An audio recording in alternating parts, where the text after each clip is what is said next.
Talvez você já ouviu, ou talvez até mesmo já disse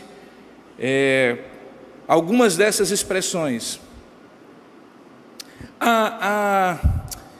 Eu acho que Jesus Cristo não deixou igreja no mundo.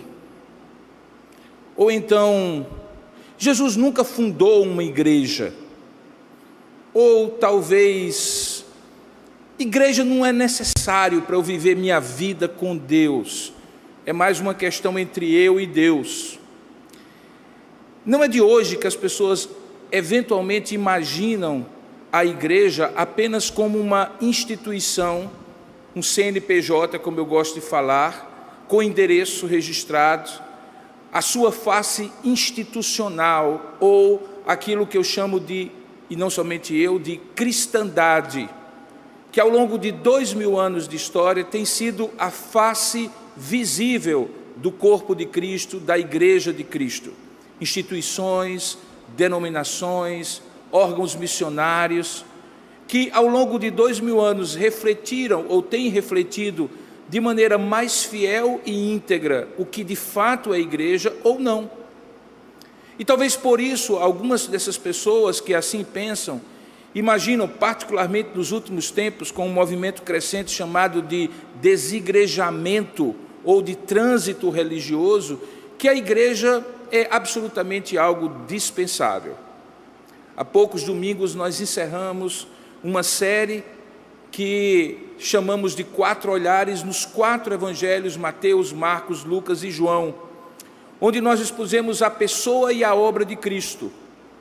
E hoje nós estamos iniciando uma outra série, cujo título é Edificarei a minha igreja. Essa expressão foi proferida por Jesus quando, no livro de Mateus, capítulo 16, ele pergunta aos seus discípulos: quem diz o povo que eu sou? E depois, quem dizem vocês que eu sou? E Pedro, tomando a liderança daquele colégio apostólico, diz: tu és o Cristo, o Filho do Deus vivo. E então Jesus disse assim: tu és Pedro, e sobre a pedra desta expressão, desta convicção, desta confissão de fé, que nós conhecemos como a confissão petrina, confissão de Pedro, eu edificarei a minha igreja, e as portas do inferno não prevalecerão contra ela. Então, de certa maneira, baseado nesta expressão em que Jesus diz que edificou Ele mesmo a sua igreja, é que pelos próximos domingos, e olha que vão ser muitos, talvez um ano inteiro, nós estejamos juntos estudando o livro de Atos dos Apóstolos. O livro de Atos dos Apóstolos é a continuação do Evangelho de Lucas. Ambos foram escritos por aquele evangelista que escreveu o 3º Evangelho na ordem que nós temos o Novo Testamento. De modo então que, durante esses próximos domingos, assim como fizemos com a série anterior, nós vamos separar esta série em 3 temporadas. A primeira temporada, que já tem escritos, mensagens e exposições bíblicas feitas por mim em 18 ou 19 capítulos, salvo engano, ou 19 episódios, vão tratar nesses episódios, ou vamos juntos tratar nesse episódio da igreja em Jerusalém, como é que ela começou. Depois, numa segunda temporada, iremos ver como ela se espalhou em Judeia, a região circunvizinha a Jerusalém, digamos o estado onde a cidade de Jerusalém estava, e na Samaria, a região ali ainda no círculo um pouco mais aberto a partir de Jerusalém. E finalmente chegaremos até os confins da terra. Quando a igreja se espalha, as viagens missionárias acontecem, ela chega na Ásia Menor, depois na Europa e até a capital do Império Roma. Será uma aventura de muitos domingos, em que nós vamos detalhadamente entender o que significou Jesus dizer: recebereis poder ao descer sobre vós o Espírito Santo, e sereis minhas testemunhas, tanto em Jerusalém como em toda a Judeia, Samaria e até os confins da terra. Essa edificação da igreja, que nesses episódios nós vamos estudar juntos, tanto aos domingos pela manhã como aos domingos à noite, sempre que eu estiver ministrando, será uma oportunidade para nós então entendermos que igreja é mais do que instituição, igreja é mais do que CNPJ, igreja é mais do que alguma coisa que eu posso dispensar estar nela. Não tem a ver com rol de membros apenas, tem a ver com um propósito divino de formar um povo da aliança, que no Novo Testamento se chama igreja. Essa série terá uma perspectiva que nós chamamos de cronológica temática. Ela irá correr todo o livro de Atos nos seus 28 capítulos, por isso que hoje, pela manhã e à noite, nós vamos estudar juntos o capítulo 1, mas ela também tratará de temas como a organização da igreja, daquela igreja que ficou conhecida na história como igreja primitiva, a doutrina daquela igreja, a missão daquela igreja, a vida comunitária daquela igreja e as controvérsias teológico-doutrinárias que ela teve que resolver logo ali no começo da sua existência. Tudo isso nós estaremos relacionando aos contextos que influenciaram isso, ao contexto social, ao contexto político e ao contexto religioso. É como se nós pegássemos 6 ou 7 grandes colunas, pegássemos um capítulo a cada vez, ou uma porção a cada vez, e olhássemos nessas perspectivas teológico-doutrinária, de missão comunitária, de vida comunitária e de doutrina da igreja, de como ela inclusive se organizou no início. Como você percebeu, essa sequência seguirá Atos 1:8, o texto que eu acabei de recitar, e que você sabe que é o coração do livro de Atos. Então eu lhe convido nesta manhã a começar essa aventura, uma aventura abençoada de conhecer o que significa edificarei a minha igreja, a sequência da obra de Deus por meio dos apóstolos, que ele já começa desde a antiga aliança, que ele traz o ápice desta obra na pessoa do Redentor, como nós vimos na outra série 4 Olhares, e que ele continua, de modo que nós podemos dizer que nós hoje somos o capítulo de Atos 29, a continuação daquela igreja, até que ele volte, restaure todas as coisas. Para começarmos bem, então, no primeiro episódio da primeira temporada dessa série Edificarei a minha igreja, eu lhe convido a abrir a palavra de Deus no livro de Atos, capítulo 1, a partir do verso 1, onde nós iremos até o versículo 11. E à noite, eu lhe convido já para participar do segundo episódio, que é no livro de Atos, capítulo 1, verso 12 a 26. Então abra por hora para nós vermos hoje o primeiro episódio da primeira temporada da série Edificarei a minha igreja, que tem como título Atos e Fatos de uma Transição. Atos e Fatos de uma Transição, baseado em Atos capítulo 1, verso 1 a 11. Vamos ao texto? Abra aí a sua Bíblia, logo depois nós vamos orar e pedir a bênção de Deus, que Ele ilumine o nosso entendimento. Diz assim a palavra de Deus em Atos 1, verso 1 até o verso 11. Diz assim: escrevi o primeiro livro, ó Teófilo, relatando todas as coisas que Jesus começou a fazer e a ensinar, até o dia em que, depois de haver dado mandamentos por intermédio do Espírito Santo aos apóstolos que escolhera, ele foi elevado às alturas. A estes apóstolos também, depois de ter padecido, se apresentou vivo, com muitas provas incontestáveis, aparecendo-lhes durante 40 dias e falando das coisas concernentes ao reino de Deus. E comendo com eles, determinou-lhes que não se ausentassem de Jerusalém, mas que esperassem a promessa do Pai, a qual disse ele: de mim ouvistes. Porque João, referindo-se a João Batista, na verdade batizou com água, mas vós sereis batizados com o Espírito Santo, não muito depois desses dias. Então aqueles que estavam reunidos lhe perguntaram: Senhor, será este então o tempo em que restaures o reino a Israel? Respondeu-lhes: não vos compete conhecer tempos ou épocas que o Pai reservou pela sua exclusiva autoridade, mas recebereis poder ao descer sobre vós o Espírito Santo, e sereis minhas testemunhas, tanto em Jerusalém como em toda a Judeia, Samaria e até os confins da terra. Ditas essas palavras, foi Jesus elevado às alturas à vista deles, e uma nuvem o encobriu dos seus olhos. Estando eles com os olhos fitos nos céus, enquanto Jesus subia, eis que 2 varões vestidos de branco se puseram ao lado dele e lhe disseram: varões galileus, por que estáis olhando para as alturas?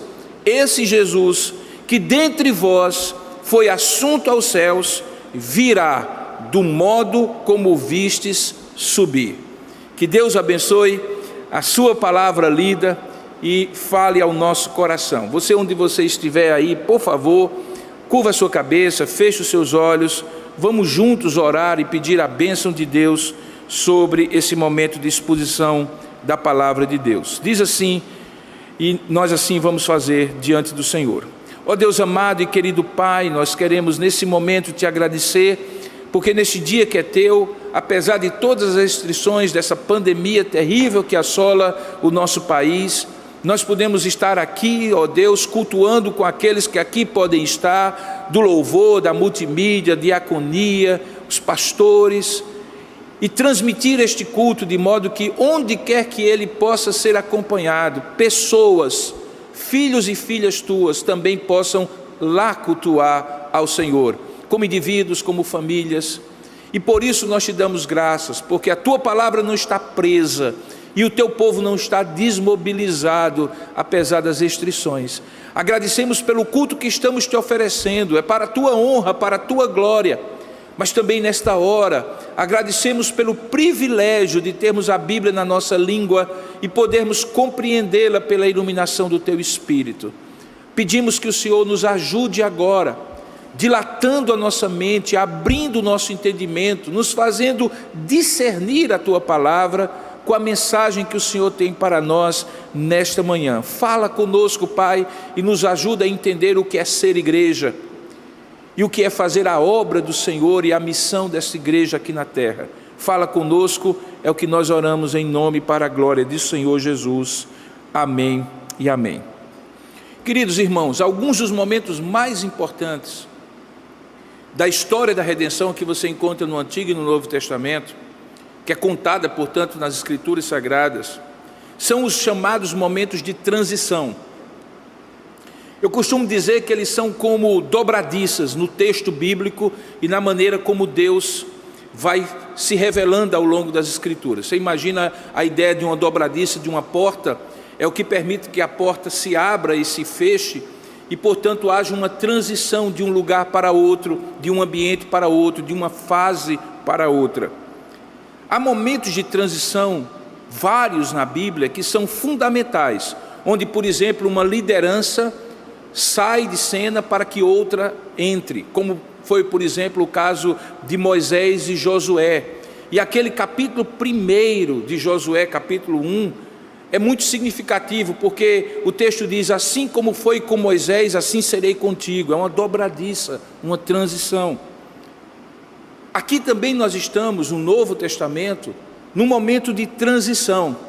Jesus havia completado a sua obra de redenção, ressuscitado já há 40 dias, por 40 dias tinha aparecido aos seus apóstolos, comido com eles, se revelado a eles, tratado de coisas concernentes ao reino de Deus, e agora, nesse momento em que Lucas descreve no capítulo 1 do livro de Atos, uma transição efetivamente está começando a acontecer, porque, como diz o texto, isso é tratado da parte de Deus em Jesus Cristo com os apóstolos, a quem ele se revela e a quem ele dá uma ordem, uma missão.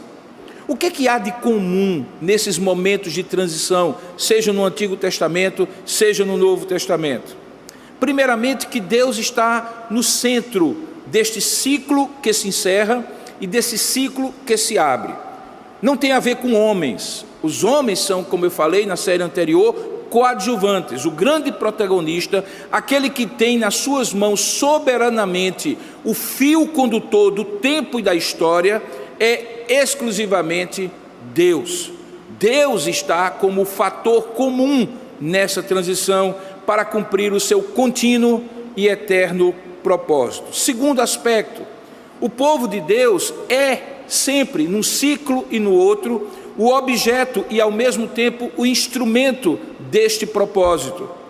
Nele Deus cumpre a sua redenção, e por meio deste mesmo povo que recebe a redenção, tal propósito de redimir é conhecido e manifestado a todos os povos, tribos, línguas e nações. É como se ao mesmo tempo o povo fosse o recipiente, o povo da aliança, o povo redimido, e também instrumento para ser luz para as nações. Esse é o segundo aspecto. E o terceiro, finalmente, é que o Deus que chama para si um povo, e o povo que é dele propriedade exclusiva, entram em uma aliança que é firmada por ambos, proposta por Deus soberanamente, aceita e aderida pelo povo de maneira irrestrita, que se torna assim propriedade exclusiva dele, e de certa maneira é aquele povo que vai naquela geração, naquele ciclo, manifestar o propósito de Deus. Dentro desta aliança sempre houve pessoas, personagens que Deus escolheu como mediadores, gente como Abraão, como Moisés, como Davi, e eles eram mediadores imperfeitos. Os erros deles estão inclusive registrados na história das Sagradas Escrituras, mas eles tipificavam, simbolizavam como protótipos daquele mediador perfeito que é Jesus Cristo. Então você tem Deus no centro de cada ciclo, você tem o propósito dele, que é eterno e que vai atravessar tudo isso, e você tem uma aliança firmada com este povo e este Deus por meio de um mediador. Em certo sentido, nós estamos aqui acontecendo algo que pela primeira vez vai acontecer na história do povo de Deus. Compreenda meu raciocínio. Na antiga aliança você tinha pessoas que imperfeitamente eram instrumentos de Deus, até que chegou o perfeito, que é Jesus Cristo. Uma vez chegando o perfeito, até que esse perfeito volte, na sua volta gloriosa como o rei que vai restaurar todas as coisas, Deus vai continuar usando pessoas imperfeitas, os seus apóstolos, evangelistas, apologetas, gente como eles e gente como nós, durante esse período que é conhecido na Bíblia como os últimos dias, desde que Jesus Cristo consumou a sua obra no Calvário, para cumprir este propósito. Então você tem gente imperfeita antes, o perfeito no meio, gente imperfeita depois. Ele que cria, o homem cai, ele restaura e vai completamente consumar a sua restauração. E nesses períodos todos, o homem imperfeito, como esses apóstolos que nós vamos estudar hoje e nos domingos seguintes, são os instrumentos de Deus. Perceba que esse povo da aliança, do qual esses apóstolos são a liderança, a Bíblia diz que a igreja é fundada sobre o fundamento dos profetas do Antigo Testamento e dos apóstolos do Novo Testamento. É usada por Deus, como nós vamos ver no livro de Atos, para ser bênção para todas as nações. Isso já estava implícito, ou melhor, estava explícito no chamado de Deus a Abraão em Gênesis 12, quando Deus chama Abraão e diz: e tu serás uma bênção, todas aquelas nações que te abençoarem serão abençoados, e todos que amaldiçoarem serão amaldiçoados, serão eles abençoados por teu intermédio. Era esse o significado.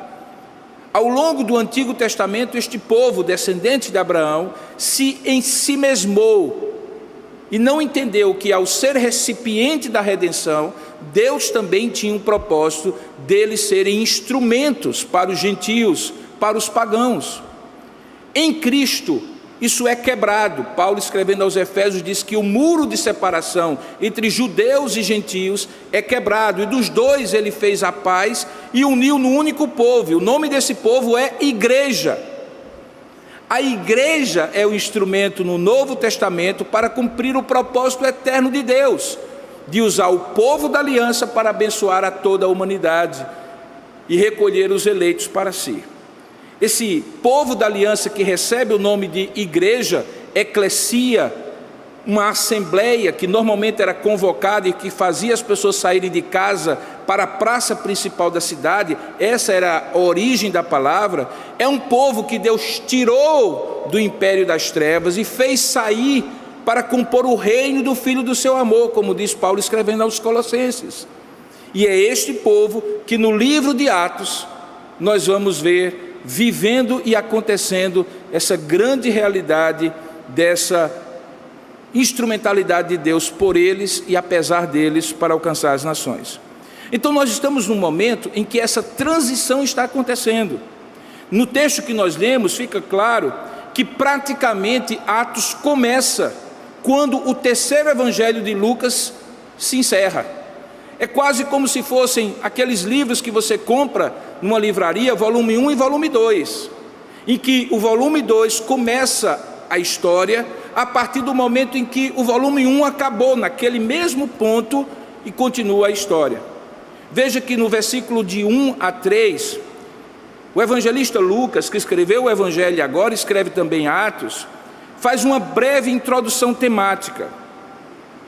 Essa introdução inclui uma saudação a um personagem que ele chama de Teófilo. Quando nós estudamos na série anterior quem seria esse, nós vimos que há duas hipóteses, que ele era um personagem real, um homem realmente chamado Teófilo, talvez novo convertido ou interessado pelo evangelho, e que Lucas se dedicou a expor a história de Jesus para fundamentar numa catequese, numa doutrinação, os primeiros passos daquele homem em direção à fé cristã. Ou ele na verdade era alguém, ou representava alguém, qualquer que fosse amigo de Deus, porque esse é o significado do nome dele, Teófilo, amigo de Deus. Portanto, talvez Lucas escreveu o seu evangelho para todos os amigos de Deus, aquilo que nós costumávamos chamar de amigos do evangelho, que começam a ser atraídos pelo evangelho e que precisam de instrução para conhecer. O fato é que aqui Lucas novamente se dirige a ele, dedica esse livro novamente. Veja que ele diz assim: escrevi o primeiro livro, ó Teófilo. Esse primeiro livro é o Evangelho de Lucas, e agora ele está escrevendo o segundo livro para o mesmo Teófilo que ele escreveu o primeiro. Ele havia dedicado aquele evangelho, e perceba que nesse mesmo texto, diz o livro de Atos, que o que está acontecendo e que ele vai descrever no primeiro capítulo é aquele primeiro momento que dessa transição acontece no cenário da cidade de Betânia, para onde os discípulos tinham estado ou tinham ido quando viram e começaram a ver as aparições de Jesus na ascensão dele. Os evangelhos ali narram, e Atos também, que à vista dos olhos dos seus discípulos foi Jesus elevado, veja aí o verso 9, às alturas à vista deles, e uma nuvem o encobriu dos seus olhos. Na sequência do que lemos no primeiro capítulo dessa obra única, porque é a primeira vez no Novo Testamento e única em que um livro acompanha e completa o outro, nós vamos perceber que uma transição está acontecendo, sim, e que ali está acontecendo uma passagem de bastão de Jesus para os seus apóstolos. Jerusalém, portanto, não é apenas agora o lugar onde a obra do Redentor encarnado e consumada, mas onde também começa a história da atividade apostólica, edificando na prática, no dia a dia, a igreja de Jesus Cristo. Ali em Jerusalém é onde se organiza a primeira igreja cristã, a igreja mãe. É ali onde se dão as primeiras manifestações do Espírito Santo que vai conduzir esse processo usando os apóstolos. É ali que morre Estevão, o primeiro mártir da fé cristã. É ali que se escutam as primeiras mensagens evangelísticas para todas as tribos, línguas e nações, a começar no dia de Pentecostes, e não apenas para judeus. Dali partem, no capítulo 13, os primeiros evangelistas que vão alcançar a Ásia e depois a Europa.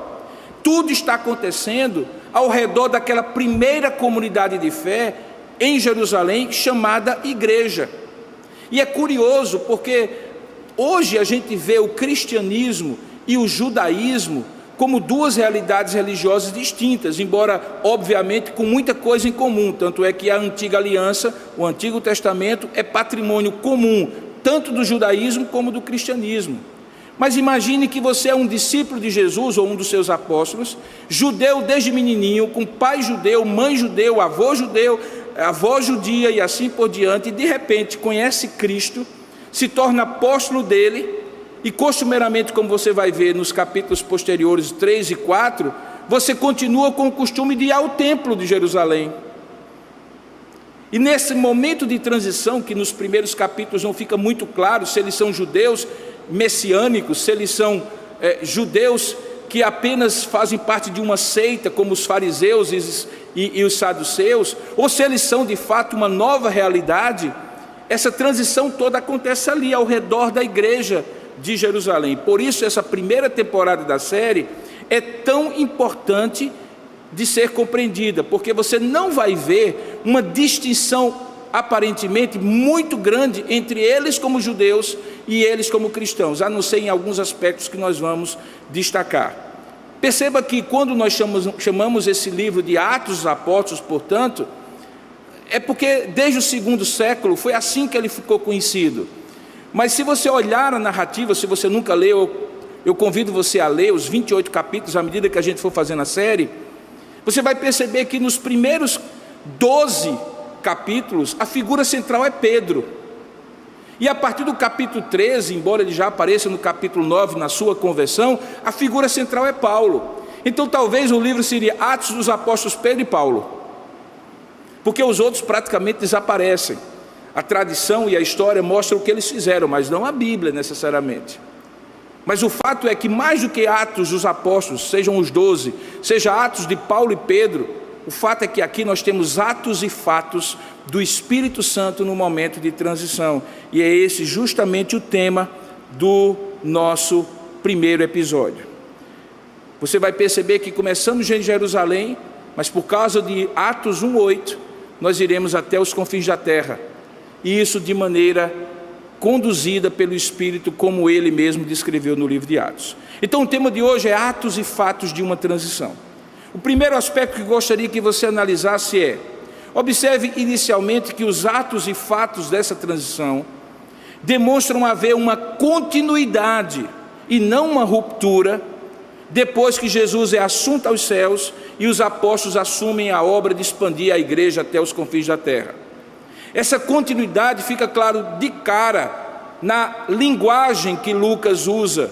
Observe como ele fala, ele diz assim: escrevi o primeiro livro. Ora, se era primeiro e não era o único livro, é porque continuaria no segundo, que é justamente o livro de Atos. Ele vai relatar a continuidade do primeiro, como eu já falei. Ele diz que esse primeiro livro relatou todas as coisas que Jesus, olhe só essa expressão, começou a fazer e a ensinar, até o dia em que, ou seja, ele vai agora continuar, ele, Jesus, fazendo e ensinando, porque ele continua vivo e reinando, é uma continuidade. Ele apenas está nos céus e os apóstolos aqui, quando antes ele estava aqui com os seus apóstolos. E aquele que vai estar com os seus apóstolos em nome da Trindade, o Pai e o Filho, é o Espírito Santo. O Espírito Santo que derrama-se, como Jesus havia prometido na ceia: não vos deixarei órfãos, mas enviarei o meu Espírito, ele estará convosco e em vós no dia de Pentecostes. Veja então que há uma continuidade, porque essa obra que antes era feita presencialmente por Jesus, agora é feita espiritualmente pelo Espírito Santo, neles e ao redor deles, a partir do dia de Pentecostes. Seria, portanto, uma obra contínua, agora por intermédio do Espírito Santo, conforme o quê? Conforme, veja o texto, os mandamentos que ele deixou aos apóstolos que escolhera. Então nós temos aqui uma dupla continuidade, e Jesus já havia falado isso naquela última ceia. Ele disse que a obra desse outro Consolador seria vos fazer lembrar de todas as coisas que vos tenho ensinado, os mandamentos que ele ensinou enquanto estava com eles, e também vos conduzir à verdade, quando esses mandamentos precisarão ser aplicados a cada contexto específico, a cada momento, a cada circunstância. Isso é o mesmo que acontece hoje, irmãos. Nós temos a Bíblia como regra de fé e prática, é o nosso manual, é lâmpada para o nosso caminho, é luz para os nossos olhos, e o Espírito Santo em nós, iluminando esta Bíblia, essas escrituras sagradas, para aplicarmos essa escritura sagrada a cada momento da nossa vida em que precisamos tomar decisões práticas. A Bíblia não é um manual exaustivo, que vai nos detalhes e dizendo assim: quando tiver isso, isso, isso, faça isso. Mas se por acaso isso for assim, você faz aquilo outro. Não, a Bíblia estabelece princípios, mandamentos, estatutos, e o Espírito Santo ilumina a nossa mente para aplicá-los. Tem algo de objetividade que está escrito, e tem algo de subjetividade que está internalizado e que o Espírito Santo nos ajuda a aplicar. Perceba então que essa linguagem de Lucas já estabelece essa continuidade, não essa ruptura. A igreja não é uma ruptura. A igreja é a continuidade de um povo da aliança que passa por um ciclo chamado Antiga Aliança.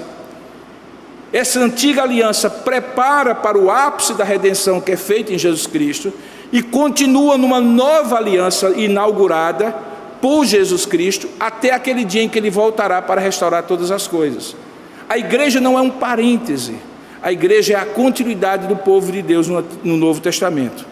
Veja que essa é a forma de escrever de Lucas e que nos permite fazer uma declaração muito importante, que divide a obra de Cristo em dois ramos. Uma abrange a sua obra na terra, a outra, que aqui estamos vivendo outra, agora, abrange a sua obra à direita do Pai, intercedendo por nós, enquanto o Espírito Santo está aqui, usando apóstolos e a mim e a você. Apóstolo na época dele, a mim e a você hoje. Veja, a primeira obra da redenção definitiva é na sua própria pessoa, é Ele quem opera. Agora é o Espírito Santo que opera em nome dele nos nossos corações e no meio da sua igreja. Antes é o começo e a consumação, agora é a continuação que vai para a restauração completa. Antes ele já completou, quando ele se sentou à direita da majestade, já na cruz diria: está consumado. Agora ele continua e será consumado, como eu falei, com a sua volta gloriosa. Uma é registrada no Evangelho, com 4 olhares, Mateus, Marcos, Lucas e João. Agora ele está relatando em 28 capítulos como a igreja foi edificada depois que ele é assunto aos céus. Por isso, a grande história do que Jesus fez e ensinou não se conclui com a sua partida para o Pai. Mas Lucas agora começa algo mais elevado ainda, pois tudo aquilo que os apóstolos subsequentemente fizeram não são apenas uma exibição de Paulo, de Pedro ou de qualquer apóstolo. Eles estavam agindo sob a autoridade e este era o princípio espiritual que operava em todos eles. Os atos, portanto, eram atos do Espírito Santo, plenamente. E os fatos narrados mostram que os apóstolos eram instrumentos imperfeitos, mas instrumentos imperfeitos como os profetas de antes, como os reis de antes, como os mediadores da antiga aliança de antes, como eu e como você, mas instrumentos de Deus. Ao longo dessa série e do livro de Atos, uma das características mais importantes da maneira como Lucas, na sua linguagem, vai demonstrar essa progressão da expansão do reino de Deus por meio da sua igreja, que é a agência de Deus, é o uso, por exemplo, de pequenos relatórios de progresso, de como a igreja ia crescendo. Nós vamos de vez em quando nos deparar com eles. Eu chamo eles de fotografias. Sabe aquele momento em que na vida de uma igreja como a nossa, que tem 20 anos, você tira fotografias? O aniversário da igreja, por exemplo, que acontece todo ano, você tira uma série de fotografias, é aquele momento. No ano seguinte você tira outras fotografias, é aquele momento, e você avalia, cresceu, não cresceu, quem está, quem não mais está, quem veio, quem chegou e assim por diante. O livro de Atos tem vários deles, no capítulo 2, no capítulo 6, no capítulo 9, no capítulo 12, no capítulo 16, 19 e 28, nós vamos nos deparar com eles. Lucas está dizendo, a mesma obra está acontecendo, a igreja está saindo de Jerusalém, chegando até os confins da terra, nas suas 4 dimensões. A igreja cresce quando ela cresce na dependência de Deus, que eu chamo de conhecimento por meio dos meios de graça, das disciplinas espirituais, aquilo que eu chamo de crescimento espiritual propriamente dito. Ela cresce quando ela se aprofunda na palavra de Deus, quando eu falo daquilo que eu chamo de conhecimento doutrinário ou teológico. Ela conhece mais de Deus e da sua vontade. Ela cresce quando ela se forma cada dia mais integrada e em comunhão, e que eu chamo de crescimento orgânico. E finalmente ela cresce quando o número de pessoas que aderem à fé cristã por meio da proclamação do Evangelho também aumenta. Eu chamo de crescimento quantitativo. Então aquela face visível que é o crescimento quantitativo, que demonstra essa continuidade na linguagem de Lucas, nesses relatos, também é um crescimento que é orgânico, que é espiritual e que é doutrinário teológico. Você quer um exemplo disso?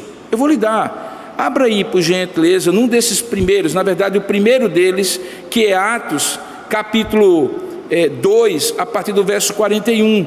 Talvez esse seja o mais famoso dos relatos de progresso que nós temos no livro de Atos. Só para dar um exemplo, nós vamos expô-lo com mais detalhes depois. Se você olhar direitinho, você vai ver em Atos capítulo 2, estou tentando aqui acessar na nossa Bíblia aqui online. Tecnologia ajuda muito, e quando atrapalha, atrapalha também. Mas veja o que é que diz em Atos capítulo 2, verso 41. Diz assim, depois do sermão de Pedro, nós vamos estudar isso nos próximos domingos. Então os que lhe aceitaram a palavra foram batizados, havendo um acréscimo naquele dia de quase 3.000 pessoas, crescimento quantitativo.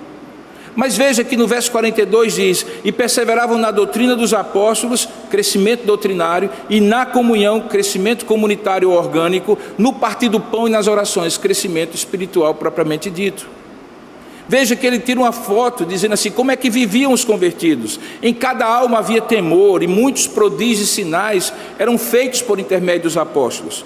Todos que creram estavam juntos e tinham tudo em comum.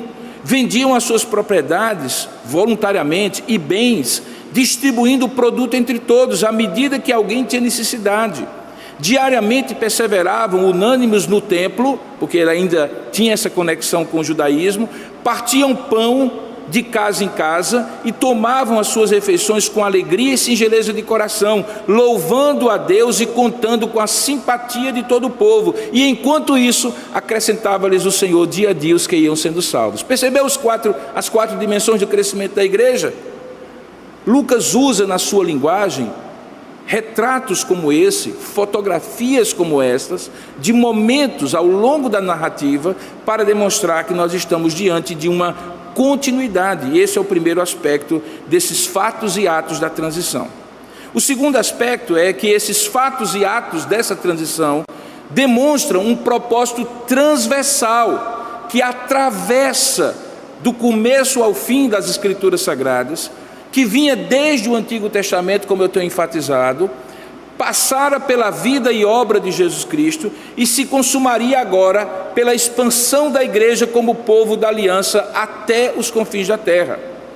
Esse propósito fica claro não apenas pela linguagem de Lucas, mas esse propósito fica claro pelo tema de Atos.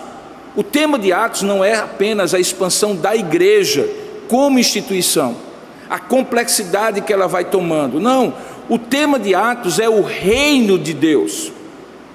O reino de Deus que vai sendo expandido pela igreja de Cristo e que já é o assunto desde o início da narrativa. Veja que no verso 3, enquanto eles estavam vendo Jesus aparecer para eles, diz assim, que a esses apóstolos também, depois de ter padecido, se apresentou vivo, com muitas provas incontestáveis, aparecendo-lhes durante 40 dias e falando sobre o quê? Falando das coisas concernentes ao reino de Deus.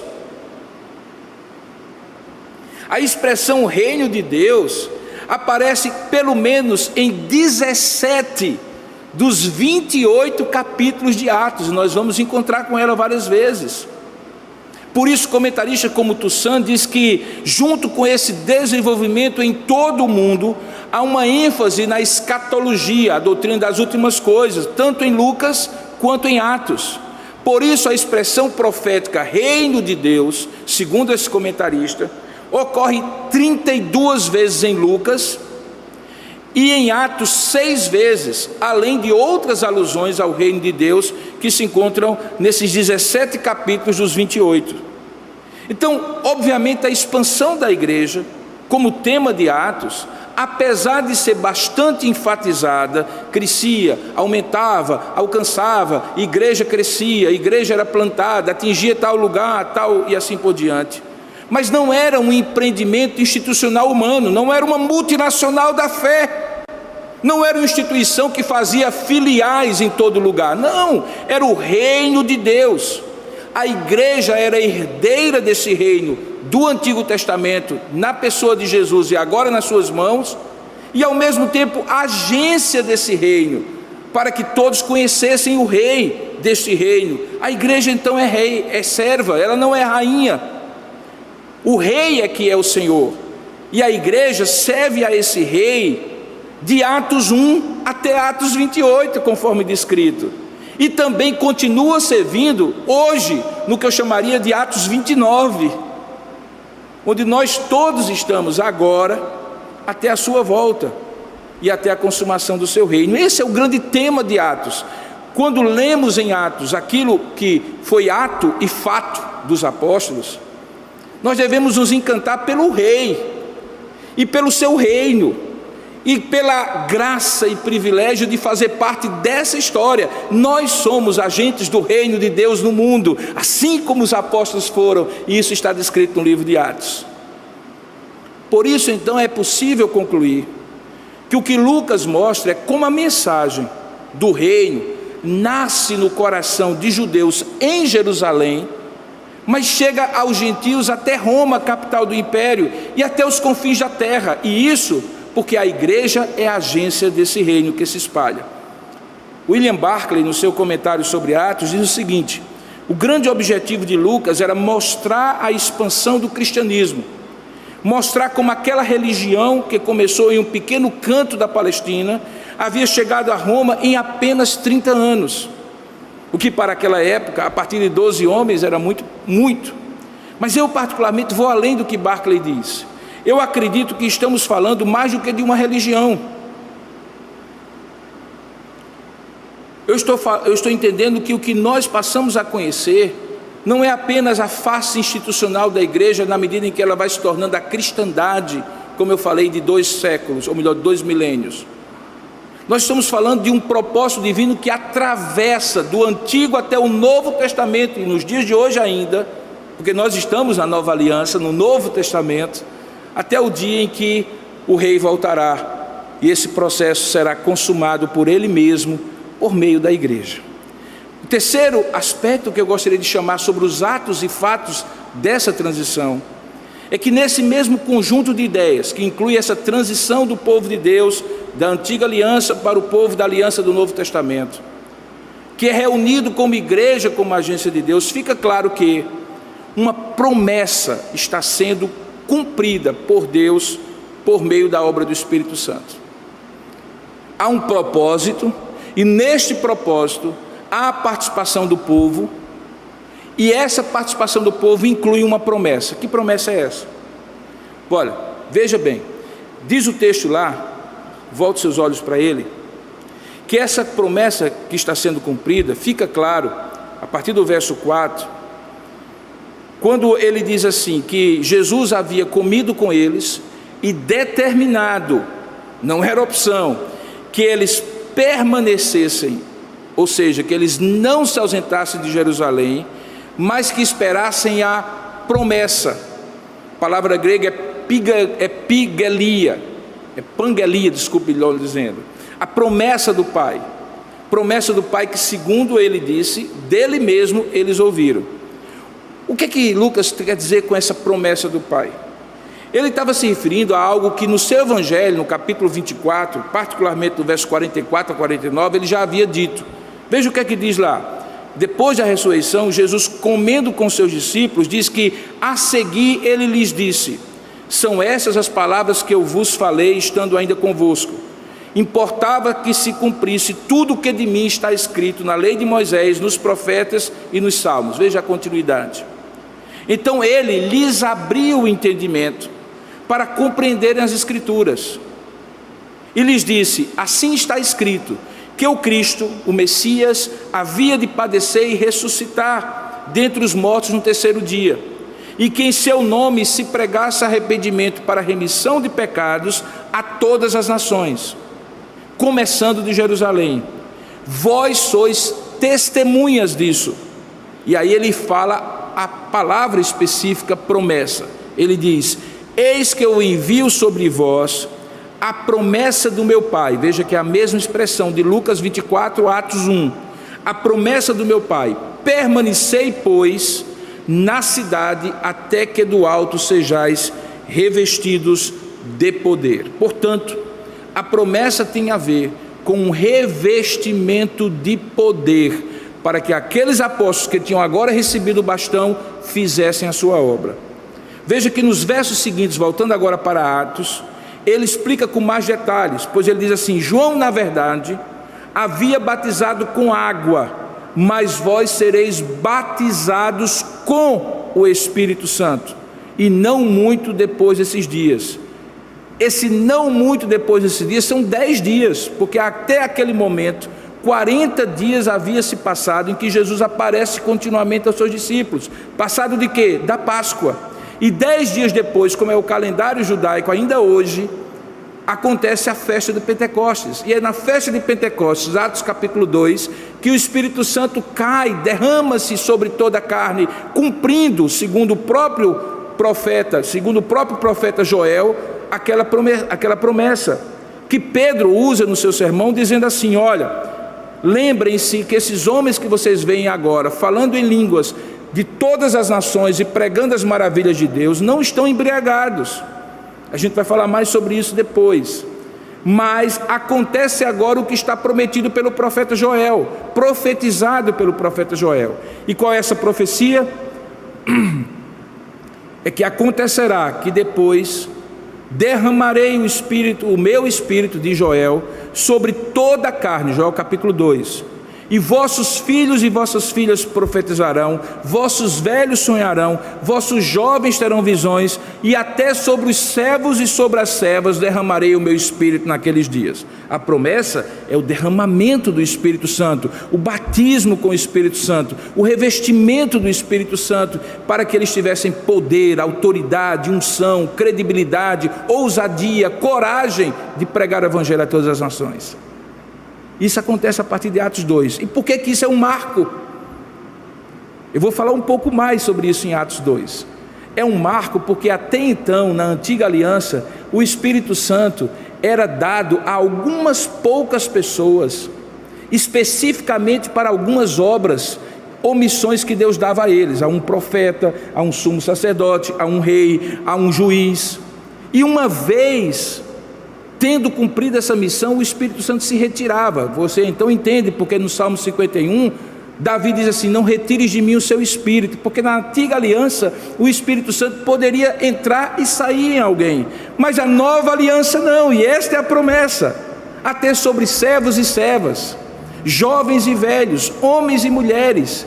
Ele derramaria como de fato derramou o seu Espírito, e essa é a razão porque nós fomos ligados ao corpo de Cristo pelo batismo com o Espírito Santo, que nos dá poder para pregar essas coisas. É por isso que o Espírito Santo testifica em mim que eu sou filho de Deus. É por isso que o Espírito Santo geme dentro de mim com gemidos inexprimíveis quando eu não sei orar como convém, porque agora o Espírito Santo habita em mim, e vós sois templo do Espírito Santo. Esta é a promessa. Então é uma transição que revela-se numa continuidade, mas num upgrade tremendo, em que o Espírito Santo deixa de estar pontualmente, ocasionalmente em algumas pessoas e passa a estar continuamente habitando todos aqueles que confessam a Cristo como Senhor e Salvador das suas vidas. Então a promessa que ele fala estava ligada ao povo da aliança e ao reino de Deus. É a prova então que este era o tema de Atos, porque veja, logo depois, quando Jesus diz isso para os seus apóstolos: fiquem em Jerusalém, até que do alto sejais revestidos de poder, o que é que eles imediatamente refletem? Veja aí no verso 6, eles fazem uma pergunta: Eles perguntam ao Senhor: Senhor, será este então o tempo em que tu restaures o reino a Israel? Então eles associam a promessa ao reino imediatamente. Reino é o tema de Atos. Observe que nessa pergunta estão exatamente esses mesmos aspectos dos fatos e atos dessa transição. A linguagem que aponta a continuidade desse propósito divino que atravessa o Antigo até o Novo Testamento. Veja que é a palavra usada como representação do povo da aliança no Antigo Testamento, é a palavra Israel. Veja que era exatamente essa a promessa que estava contida na restauração, o reino de Deus. E é nesse ponto que os comentaristas se dividem. Alguns entendem que o que havia na mente dos apóstolos ali ao perguntarem era uma esperança que o reino de Israel, politicamente, institucionalmente, socialmente, culturalmente, se livrasse definitivamente de todos os domínios e opressões que tinham vindo do Egito, da Grécia, dos babilônicos, dos persas e agora dos romanos, e se tornasse aquela nação-estado como ela é hoje, desde 1948. Era uma restauração na cabeça deles, política, institucional. Tanto é que a expressão é: restaures o reino a Israel. Era como se Israel fosse o único proprietário do reino de Deus na mente dos apóstolos. Ainda hoje há pessoas que pensam, particularmente aqueles chamados pré-milenistas dispensacionalistas, que a igreja é apenas um parêntesezinho, que na verdade o propósito maior de Deus é restaurar Israel. Eu particularmente, e muitos comigo, entendem que Jesus não corrige essa concepção, mas qualifica essa concepção. E qualifica como? Com o último aspecto que eu gostaria de destacar na minha mensagem, que é o quarto ponto. Veja, esse último aspecto é que neste propósito contínuo, relacionado à expansão da igreja como herdeira e agência do reino de Deus, há um aspecto relacionado à soberana vontade de Deus, que só Ele pode fazer, e outro aspecto que se refere à participação, que inclui a participação de servos como os apóstolos e nós nos dias de hoje, que estamos reunidos nesse povo da aliança, como igreja do Senhor Jesus Cristo. E é justamente essa maneira como Jesus responde, sem corrigir necessariamente diretamente a concepção deles, mas deixando claro o que era de Deus e o que era deles. Veja, verso 7, ele diz assim: respondeu-lhes: não vos compete conhecer tempos ou épocas que o Pai reservou pela sua exclusiva autoridade. Preste bem atenção que há duas palavras-chave nessa frase: competência e exclusividade. Não vos compete, e o Pai reservou para a sua exclusiva autoridade. O que é a ênfase aqui nessa frase de Jesus? É que há coisas que estão restritas à soberana vontade ou autoridade de Deus, e que está reservada por Ele, para Ele mesmo ordenar, conhecer, cumprir, e por isso não é da conta, da competência deles como apóstolo, e muito menos minha nos dias de hoje, nem de ninguém, a não ser exclusivamente do Deus soberano, que é o Rei e o Senhor do tempo e da história. No entanto, ele também diz que há algo que nos é ordenado como sendo a nossa parte, que é a nossa participação, é da nossa conta, é da nossa competência. E qual é? É a nossa participação nesta expansão do reino de Deus. E qual é essa participação? É de sermos testemunhas dos atos e fatos de Deus. Veja o verso 8, está na sequência: não vos compete, é de exclusiva autoridade de Deus essas coisas, porém recebereis poder, veja o verso 8, ao descer sobre vós o Espírito Santo. Ele estava se referindo ao capítulo 2 do dia do Pentecostes, 10 dias depois daquele momento, e sereis então minhas testemunhas, tanto em Jerusalém, como em toda a Judéia e Samaria e até os confins da terra. Veja, essa diferenciação entre o que é a obra de Deus e o que é a obra da igreja é fundamental. Muitas vezes ela tem sido mal compreendida. A obra da igreja é aquilo que cabe à igreja fazer, testemunhar por palavras e obras, do Evangelho do grande Rei Jesus. Quem converte, quem transforma, quem expande o reino, quem conduz essa obra, enfim, quem faz isso é Deus pelo Espírito Santo. Por isso, como eu falei, alguns já defenderam que esse livro deveria ser chamado de Atos do Espírito Santo por meio dos apóstolos. A obra da igreja é a obra que Deus reserva para ela. A obra da igreja não exclui outras obras de Deus que só Ele faz, que só Ele tem competência e exclusividade para fazer, mas toda a obra da igreja deve estar incluída e inserida na obra de Deus. Quem determina a agenda, as prioridades, as ênfases, o que nós devemos fazer, o que nós não devemos fazer, o que nós devemos ser, o que nós não devemos ser, é Deus, assim como fez na antiga aliança, assim como faz hoje. Observe que ele coloca isso nos seguintes termos: sereis minhas testemunhas. E o que é uma testemunha, gente? Uma testemunha é você falar do que você viu e do que você ouviu. E se você é testemunha de Deus, a Bíblia diz que é falar e ouvir do que Deus anda fazendo na sua vida e na vida de outros. Diz que esse testemunho é tão autorizado e convincente quanto for um testemunho sob o poder do Espírito Santo. Revestidos do Espírito Santo, esse testemunho é poderoso. Não revestidos do não revestidos do Espírito Santo, esse testemunho não tem poder algum. Ao descer sobre eles, como viria a acontecer no dia de Pentecostes, eles passariam a ser testemunhas tanto da vida como da morte e ressurreição de Jesus. Por isso eles tinham sido escolhidos como apóstolos. Mas mais do que isso, revestidos do Espírito Santo, eles seriam testemunhas do que Deus ainda estava fazendo pelo Espírito Santo que habitaria agora a partir dali neles. Antes eles estavam escondidos e com medos que lhes acontecesse aquilo que tinha acontecido a Jesus. A distinção é tremenda, irmãos. A diferença entre o testemunho covarde ou praticamente inexistente desses homens antes do dia de Pentecostes e o testemunho poderoso, ousado e eficaz do depois do dia de Pentecostes, do depois do que vem a acontecer em Atos 2, é tremendo. O recebimento do poder, de autoridade, de unção eficaz para transformar palavras verdadeiras em verdadeiras palavras capazes de convencer mentes, tocar corações, conduzir vontades ao Senhor e de Cristo, fica claro depois da descida do Espírito Santo.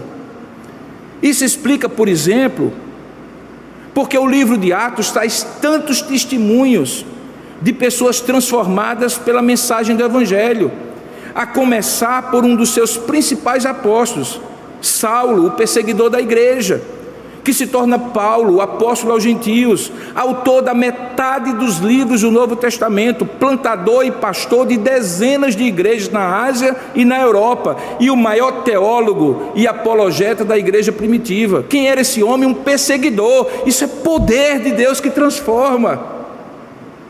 Isso explica porque 3.000 pessoas são convertidos em um único sermão no dia de Pentecostes.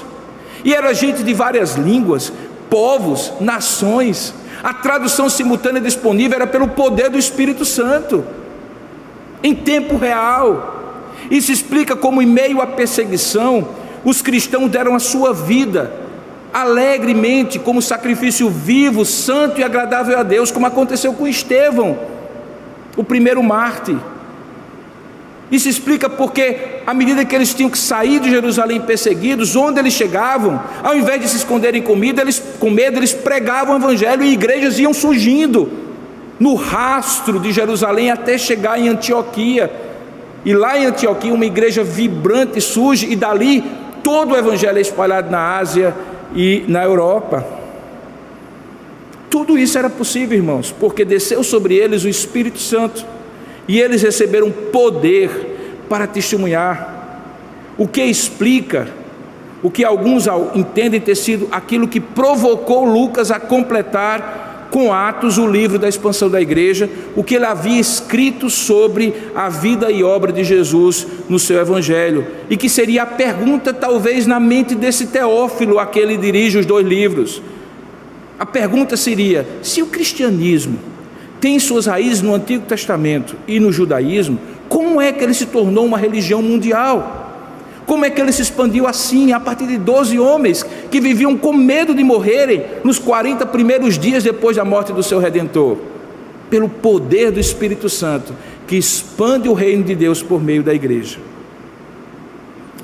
Irmãos, esse relato da transição de Lucas, que inicia o livro e a nossa série, é encerrado com a descrição de como Jesus subiu aos céus e que está no texto que nós lemos, e que era complemento daquilo que ele também já havia descrito no Evangelho de Lucas, e antecipa, depois que ele vai aos céus, a expectativa da sua volta. No verso 9 e 10 diz: ditas essas palavras, Jesus foi elevado às alturas à vista deles, e uma nuvem o encobriu dos seus olhos.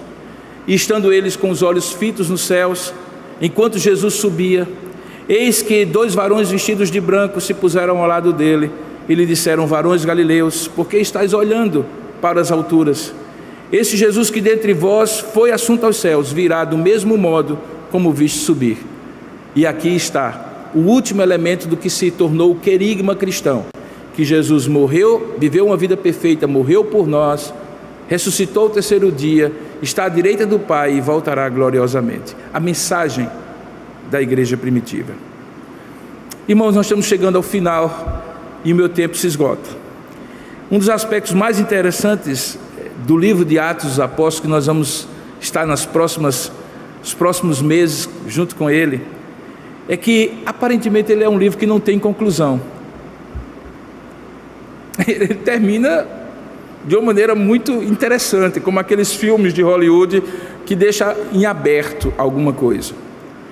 Ele descreve nos seus últimos versículos como Paulo, preso por 2 anos em Roma, e que dali não sairia mais, seria martirizado por amor a Cristo, o que ele fazia. Veja o verso 30 e 31 do capítulo 28 de Atos. Estamos agora pulando 28 capítulos e chegando ao final do livro, só para fechar isso aí e mostrar como esse livro é um livro inconclusivo, porque ainda está sendo escrito de certa maneira nos dias de hoje, no Atos 29, capítulo 29 de Atos, que é o tempo que nós estamos vivendo ainda.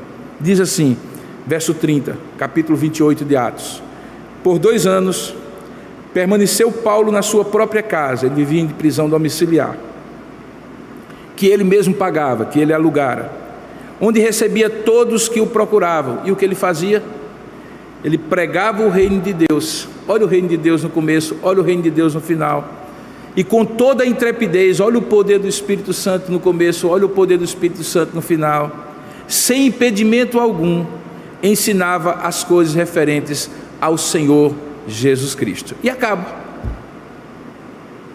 Paulo fazendo, veja os gerúndios, continuidade, pregando, ensinando, ele continuava fazendo.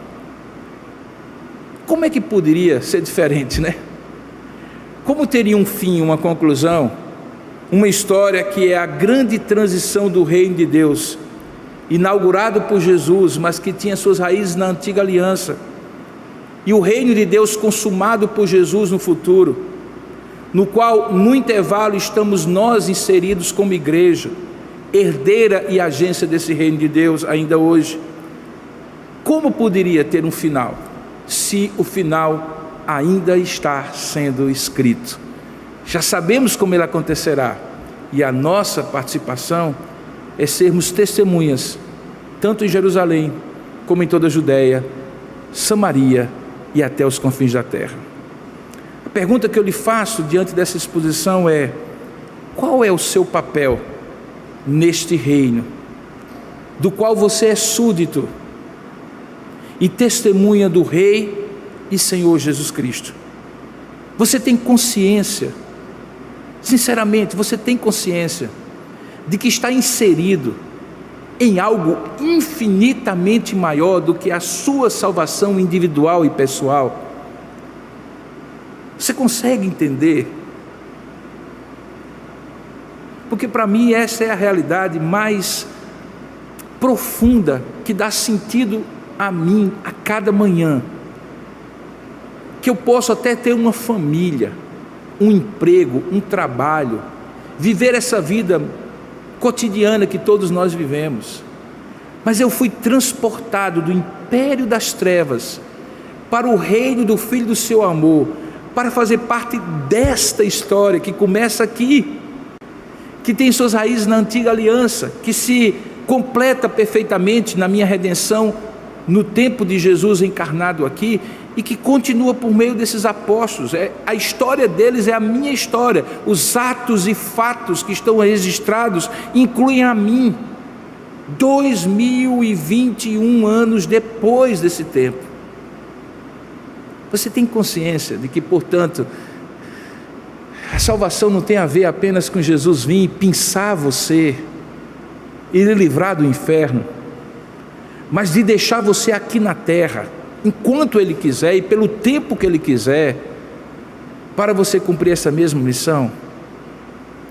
Porque se você tiver essa consciência, os atos e fatos dessa transição ainda estão acontecendo em você e por você. Meu desejo é que você nos acompanhe. Hoje à noite nós vamos ver a segunda parte desse capítulo, ainda nessa primeira temporada, o segundo episódio, a igreja em Jerusalém. E nós vamos ver como existem planos humanos e propósito divino. E nós vamos ver isso na escolha de um apóstolo para substituir Judas. E no grande questionamento se a igreja fez certo ou fez errado ao escolher esse apóstolo. Se ela não deveria esperar que Deus mesmo escolhesse, como aparentemente Ele escolheu, quando escolheu Saulo de Tarso, e não necessariamente Matias, que foi escolhido pela igreja. É um tema empolgante e desafiador, e eu lhe convido hoje à noite, às 18 horas, no culto de celebração, para continuar essa aventura. Por ora, eu lhe pergunto, você tem compreensão de que nos fatos e atos dessa transição, você está incluído? Porque se você está e tem essa convicção, então você é igreja, agência do reino de Deus na terra. De outra forma, você faz parte de uma igreja com CNPJ institucional, mas não tem consciência de que foi chamado para ser testemunha desse Jesus, do poder do Espírito Santo em Jerusalém, Judeia, Samaria e até os confins da terra. Vamos orar juntos? Ó Deus amado e querido Pai, nós louvamos o Teu nome, Senhor, pela exposição da Tua palavra, pelo culto que Te oferecemos. Agradecemos por saber, ó Pai, que a Tua palavra nos instrui, nos desafia, nos exorta, ao mesmo tempo que o Teu coração se alegra com os louvores, com a adoração, com a consagração do Teu povo nesse momento de culto. Mesmo quando estamos separados, ó Pai, sentimos vontade e saudade de estar contigo e com os nossos irmãos, e rogamos que esse tempo passe logo, seja abreviado, que essa pandemia seja debelada, enfim, ó Pai, e nós possamos estar de volta a estar no ajuntamento solene do Teu povo, no culto do Senhor, no dia do Senhor. Clamamos por isso, porque, ó Deus, é triste ao nosso coração falar, ó Deus, sem o Teu povo estar aqui presente. Mas não desistiremos, ó Pai, e não nos abateremos por isso, Pai. Confiamos, Senhor, que o Senhor recebe o nosso culto aqui e onde as pessoas estiverem acompanhando e cultuando a Deus também.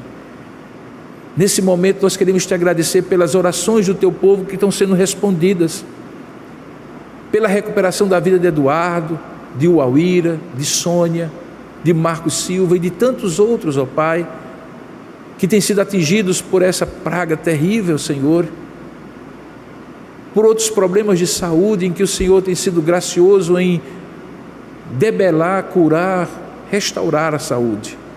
Por isso Te damos graças, mas ao mesmo tempo intercedemos que aqueles que ainda estão em processo de recuperação tenham os seus dias de recuperação abreviados, com o conforto da Tua presença e com a cura e restauração completa. Oramos também por aqueles que agradecem a Ti por outros motivos variados, por mais um ano de vida, por vida conjugal, pelos filhos que estão progredindo nos teus caminhos e também nas suas vidas, pela provisão financeira e profissional e por todas as bênçãos que nós reconhecemos que vem das tuas mãos, porque todo dom gratuito vem de ti, Pai, nós nada merecemos.